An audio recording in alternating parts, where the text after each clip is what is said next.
طبق آمار رسانه‌های خبری همساله در دنیا تقریباً 600 میلیون نفر آدم از استعمال خوراک زهرآلود شده زهرآلود گردیده، از این شمار 420 هزار نفر به هلاکت می‌رسند. 43% زهرآلودشوی به کودکان راست آمده، 125-126 هزار کودک از استعمال چنین محصولات می‌فوتند. از اینجاست که بخطری غذا برای سالمی انسان نقش کلیدی را می‌بازد. غذای سالم عامل رشد انسان چنین نام گرفته است موضوع برنامه. سلام تماشابینان عزیز، این برنامه سالم بمانید است از تلویزیون سفینه و در ادامه باشد این صحبت‌ها را خواهیم داشت. ما برای اون نمی‌زییم که خوراک خوریم.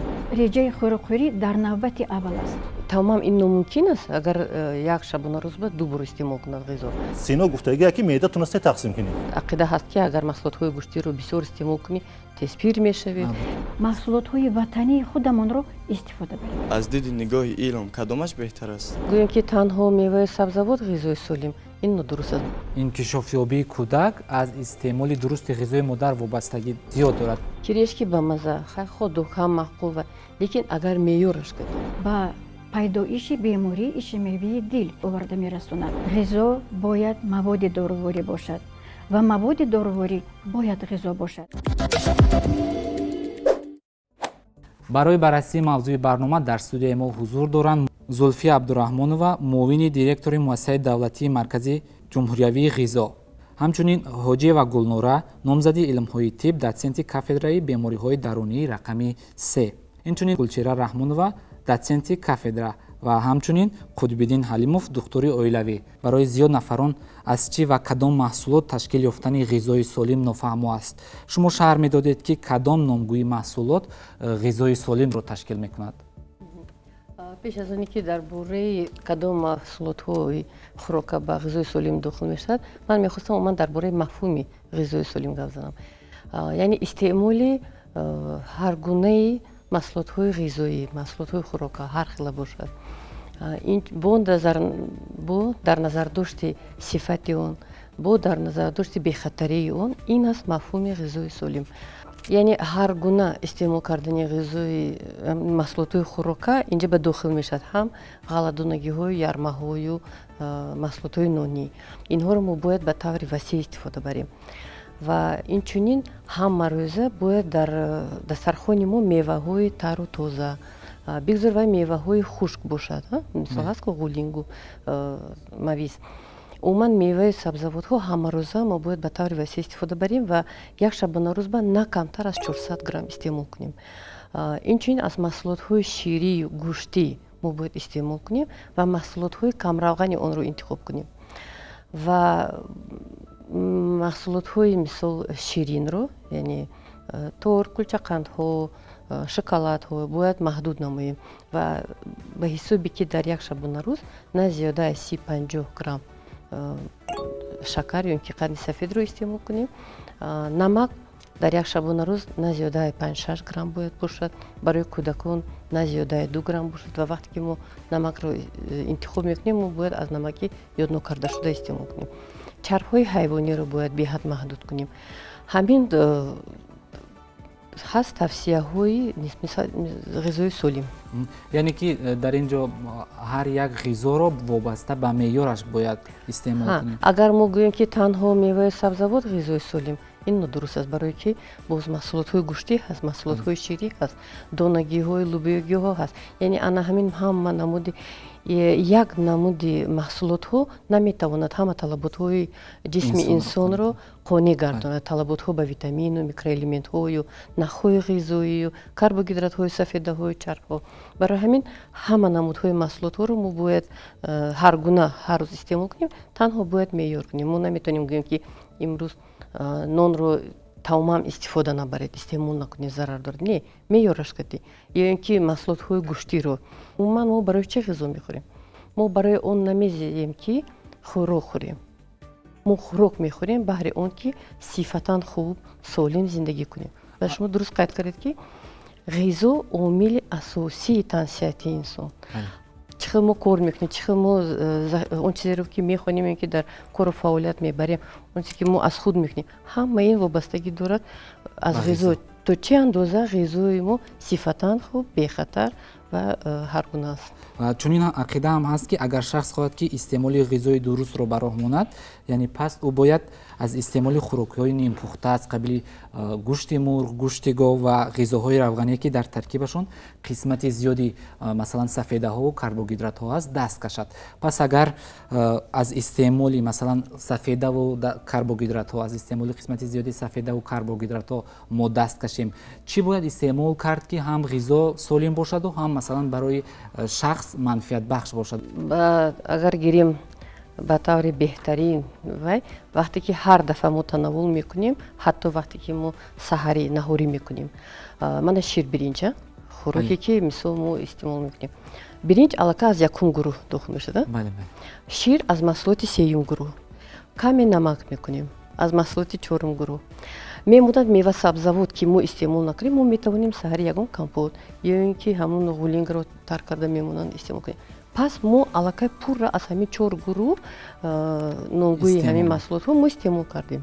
Ва агар ҳар дафъа хӯрдани хӯрокамо ба ҳамин чор намгӯи маҳсулотҳо бошад, ин ҳаргунагии хӯроки моро таъмин мекунад. саломат бошед муаллимаи азиз. Дар робита ба ҳамин мавзӯъ аз муаллима Гулнура Ҳоҷиева пурсидани ҳастам ки аз нуқтаи назари шумо нақши ғизо дар ташаккулёбии организм чӣ гуна аст? шумо дуруст гуфтед, ба ғизо аҳамияти калон дода мешавад, чунки ғизои солим ва дуруст ба инкишофи мӯътадили ҷисмонӣ ва фикрӣ оварда мерасонад. Абул ибни Сино дар китоби Алқонун гуфтааст: ғизо бояд маводи дороворӣ бошад ва маводи дороворӣ бояд ғизо бошад. Яъне ғизое ки мо истеъмол мекунем бояд ҳамчун дороворӣ, ҳамчун табобат бошад ва табобатро мо ба воситаи ғизо метавонем гузаронем. Ва ӯ гуфтааст ки реҷаи хӯрокхӯрӣ дар навбати аввал аст. Аввал ӯ машқи баданро мегӯяд, баъд реҷаи хӯрокхӯрӣ ва пас аз он реҷаи хобро. Абул ибни Сино мегӯяд ки истифодаи ғизо бояд ки албатта аз рӯи миҷози инсон, аз рӯи сину сол, аз рӯи фасли сол, фасли хунук, фасли гарм албатта ба инобат гирифта шавад. Агар китобҳои Абул ибни Синоро дида бароем, ӯ чор намуди миҷозро мегӯяд. Аз рӯи миҷоз чор намуди ғизо ҳаст: ғизои гарм, ғизои ҷӯш, ғизои хунук ва ғизои салқин, ки мувофиқи миҷози одам ана ҳамин ғизо бояд таъин карда шавад. Ва инчунин ба одамони бемор, ҳамчун духтур мо ба одамони бемор чӣ таъин мекунем? Мо аввал ба бемории асосӣ, бемориҳои ҳамрав, хусусияти масъунияти бадан, хусусияти узвҳои дарунӣ, чӣ гуна тарзи ҳаёти бемор, чӣ гуна тарзи ҳаёташ аст, ҳамаи инро ба инобат гирифта мо албатта ғизо таъин мекунем. пурраттар шаҳр медодед ки масалан нодуруст истифода бурдани ғизо ё истеъмоли ғизо метавонад шахсро ба кадом бемориҳо гирифтор созад? Албатта, хӯрдани хӯрокҳои серғизо, серравған, бирёнӣ, тезӣ, шӯрӣ, ҳамаи ҳамин таъсири манфии худро мерасонад ва дар онҳо бемории барвақтаинаи коронарӣ пайдо мешавад. яъне ки чӣ хеле ки гуфта гузаштем, аввал фишорбаландӣ пайдо мешавад. Фишорбаландӣ дар оянда ба вуқӯъ омадани бемории ишемевии дил. ташаккур зиёд. Мегуфтед ки оё истеъмоли ғизо ба сину соли шахс вобастагӣ дорад? албатта, чизе ки дар ҷавонӣ истифода мебаранд, шахсони калонсол, шахсони пиронсол онро ҳал карда наметавонанд ва онҳо ҳам диетаи худро доранд. шахсони калонсол ҳам бояд ки мувофиқи сину солашон хӯрокро истифода баранд.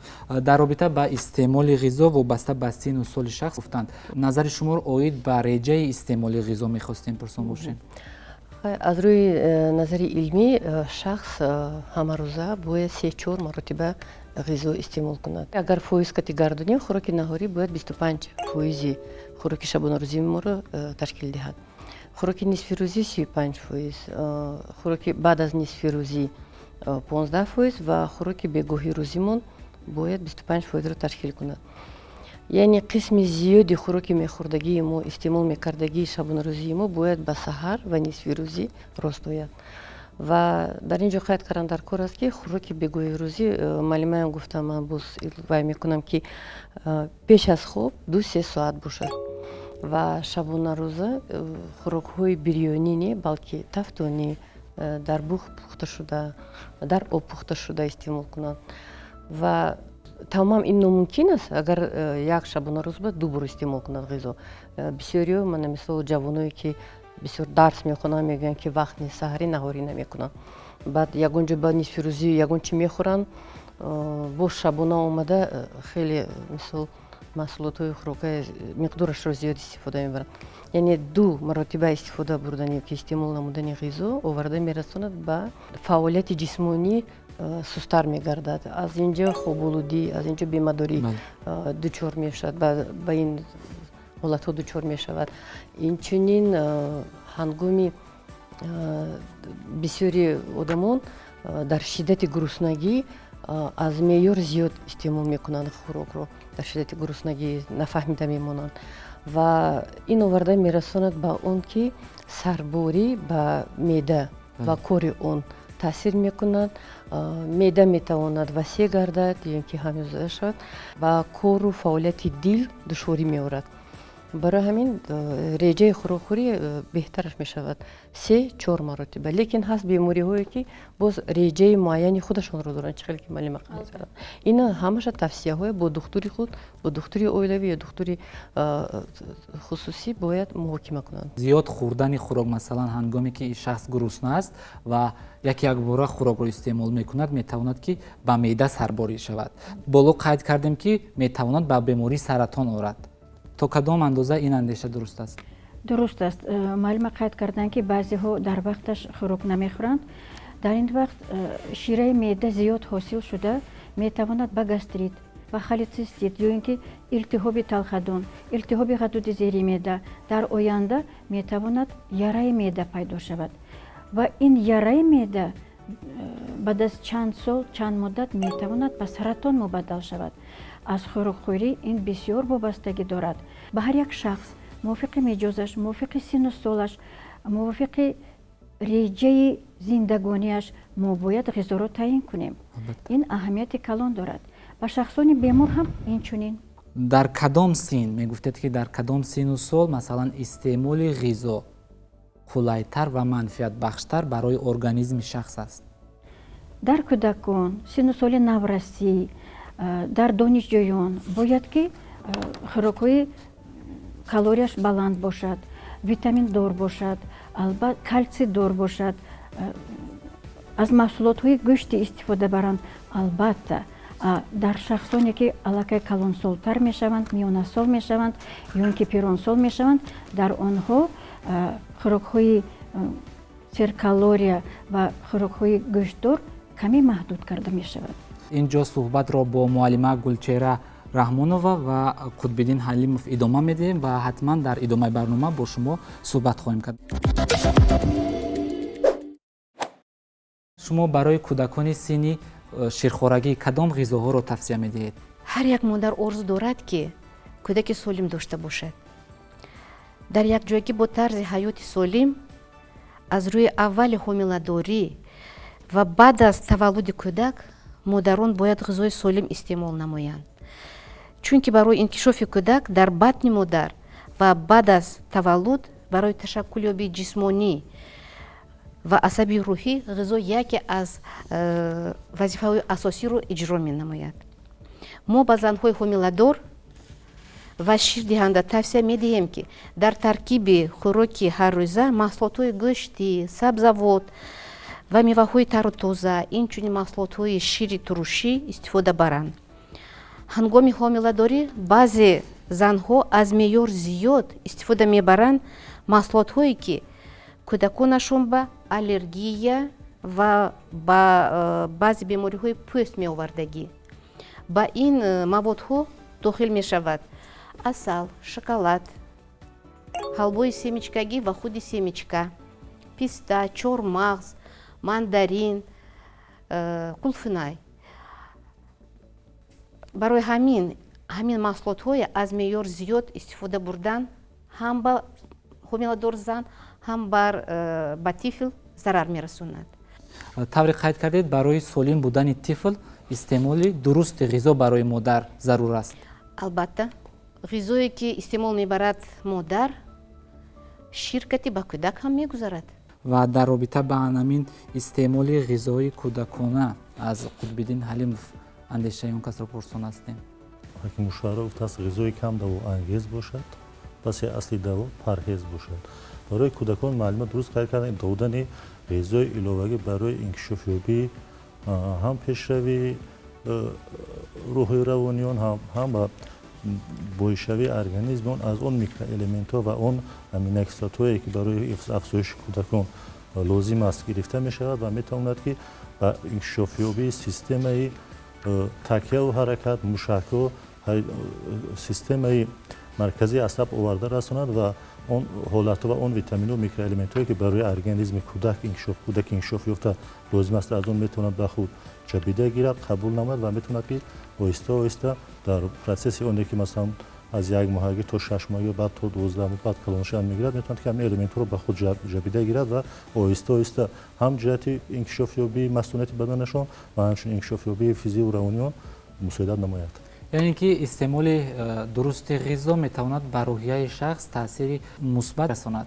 дуруст қайд кардед дар ҳақиқат истеъмол намудани хӯрокҳо саривақт ва серғизо метавонад ки ба ҳолати рӯҳии равонӣ ва ҳолати ҷисмонии чӣ наврасон чӣ кӯдакон ва умуман ба калонсонан ёрдам ёрӣ расонад. имрӯзҳо ки мавсими хонӣ шурӯъ шудааст дар робита ба ғизои мактабӣ муаллима чӣ андеша доред?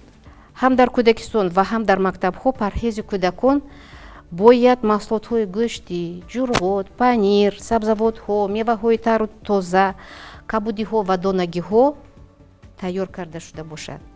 ба кӯдакон тавсия медиҳем ки дар таомномаи худ аз меъёр зиёд истифода набаранд ҳамин хел маҳсулотҳое ки ваё нағз мебинанд ин хотдогҳо, шириниҳо, чипсҳо, кириешкаҳо, нӯшокиҳои газноки ширин.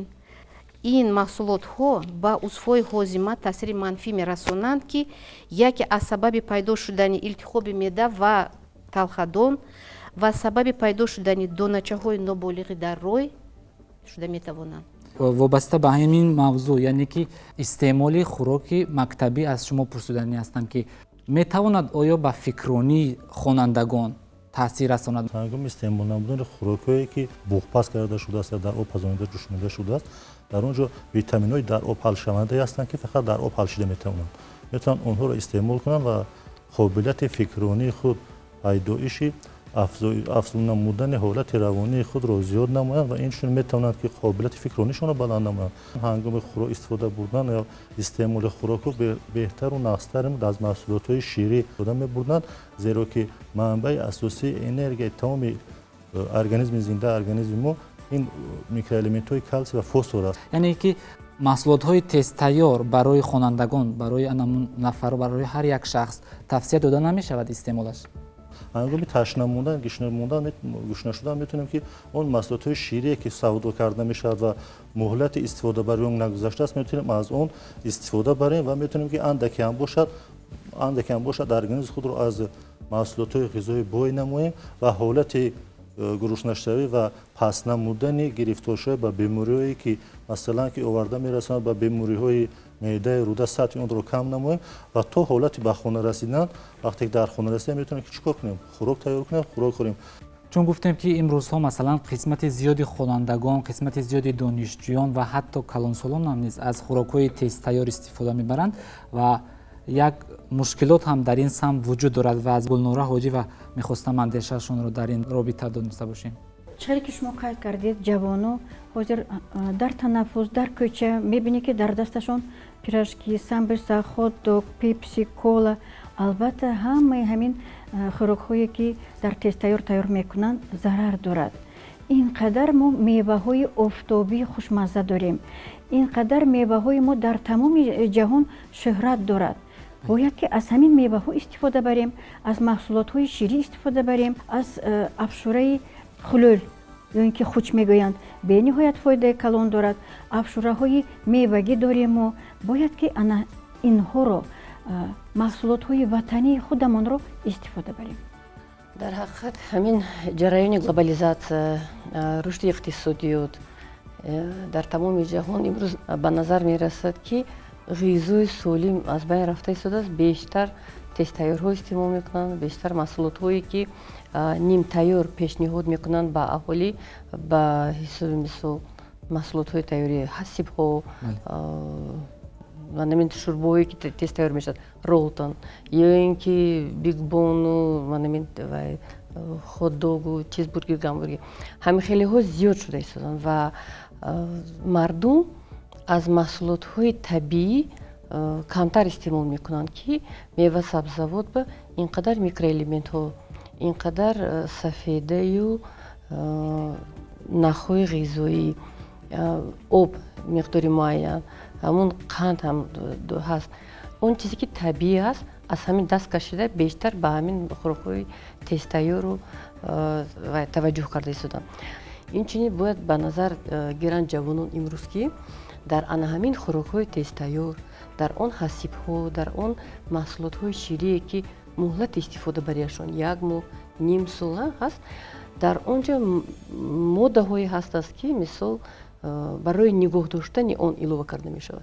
Таъмдиҳандаҳо, консервантҳо асосан намакашон зиёд ҳастаст, шакарашон зиёд ҳастаст агар маҳсулотҳои ширӣ бошад.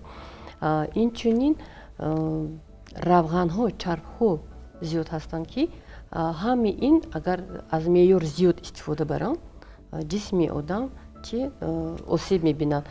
Кирешки ба маза, ходу ҳам маъқул ва лекин агар меъёраш кардӣ, ане ки ҳозир нигоҳ мекунӣ бештари маҳсулотҳои табиӣ истодагӣ, хӯрокҳои якуму дуюме ки дар хона қадбону ба маза тайёр мекунанд, ин истодагӣ бештар майл доранд ба ҳамин чипси, кирешки ки камакак мехӯрад, аллакай ҳисси сериро мебинад. Барои чи? Барои ки мисол аз ҳамон оби газноки ширин чӣ қадар дар он ва шакар зиёд аст. яъне ки ин муроҷиати шумо ба донишҷӯён, ба хонандагон ба хонандагон. Як мисоли оддӣ, деҳқон вақте ки лӯбӣ мешинонад ё ин ки картошка, вай кадом маҳсулотҳоро мегирад? Ай ҳама сифати хубаш, пашмурдаю, нимколаю вайрона намегирад, беҳтаринша мегирад. Он ҳам ҳосили нағз медиҳад. Вақте ки шумо ҷисматон заиф, паган насли солим оё ба дунё мебиёред, ҳама ин барномаҳое ки ҳукумати ҷумҳурии Тоҷикистон ба роҳ монда истодааст, стратегияҳои ман қонун дар бораи истеъмоли шири табиӣ, ҳама ин ба хотири он ки миллати мо, ояндаи мо солим бошад. ва дуруст ҳам мегӯянд ки ҷомеаи солим аз шахси солим вобастагӣ дорад.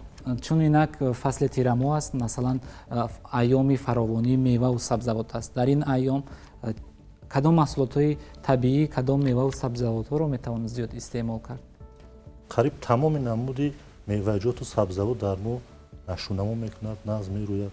Дар ҳамаи он маҳсулотое ки дуруст қаркан деҳқон кишт мекунад ба мо мебиёрад, мо аз он мегирем, истифода истеъмол мекунем. Қариб тамоми намуди витаминҳои дар обҳалшаванда ҳаст. Масалан чӣ ки инҷо нишон метавонем харбуза, тарбуз, ангур ва маҳсулоту себ, ино ҳама ҳамин витаминҳое ки барои баланд кардани масъулияти одам, барои баланд кардани қобилияти рӯҳӣ равонии инсон аст. метавонем аз ин чиқор кунем? Истифода барем.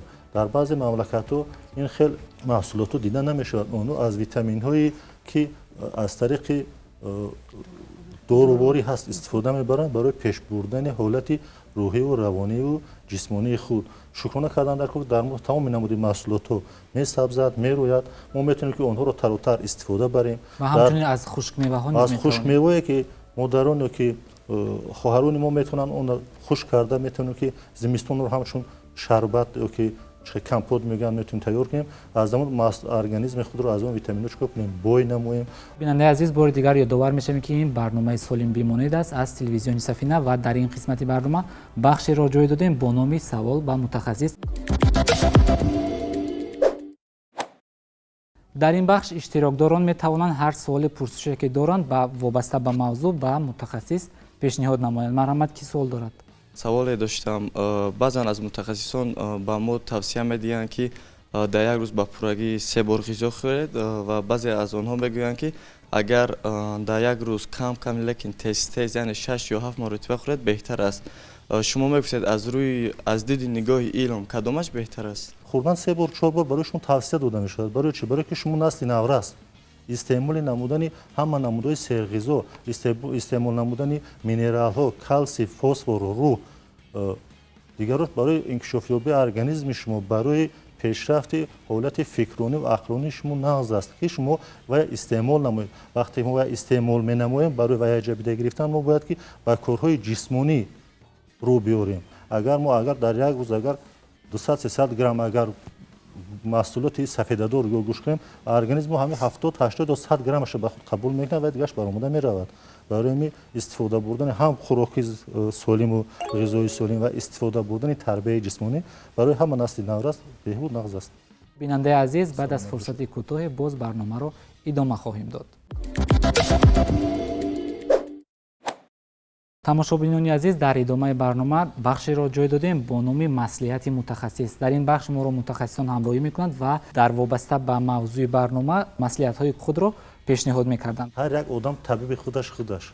агар вақте ки мо хостем ғизои солим, тани солим дошта бошем, он маслиҳатҳое ки имрӯз табибон ба шумо доданд, аз онҳо агар сари вақте истифода баред, хӯрокҳое ки тавсия намуданд истеъмол намоед, боварӣ дорам ки ба бемориҳое ки ҳаст гирифтор намешавед ва ҷисману рӯҳан худро солиму бардам истемед. барои шумо саломатӣ мехоҳем.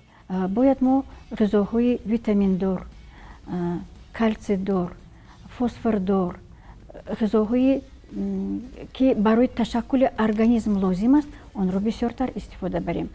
ва албатта аз рӯи бемориҳои ҳамрав, агар осебёбии гурдаҳо бошад, осебёбии дил бошад, осебёбии ҷигар бошад, ягон узвҳои дарунӣ албатта мизи парҳезии худро дорад ва бояд ана ҳамин мизҳои парҳезиро вобаста ба беморӣ мо тавсия намоем. тавсияе ки ташкилоти умумии ҷаҳонии тандурустӣ тамоми аҳолии кураи замин ба медиҳад, ҳар рӯз зимистон тобистон на кам аз 400 грамм мева сабзавот истеъмол кунед. яъне тавсияи шумо истеъмоли меваву сабзавот аст. на кам аз 400 грамм дар як шабона рӯз. саломат бошед. шумо маълимат чӣ тавсия доред? ҳар як модар ба тавсия медиҳем ки кӯдакои худашонро бо шири модар калон карда, кӯдаки солимро бо вая расонда ҳузури бачаҳошон набинанд.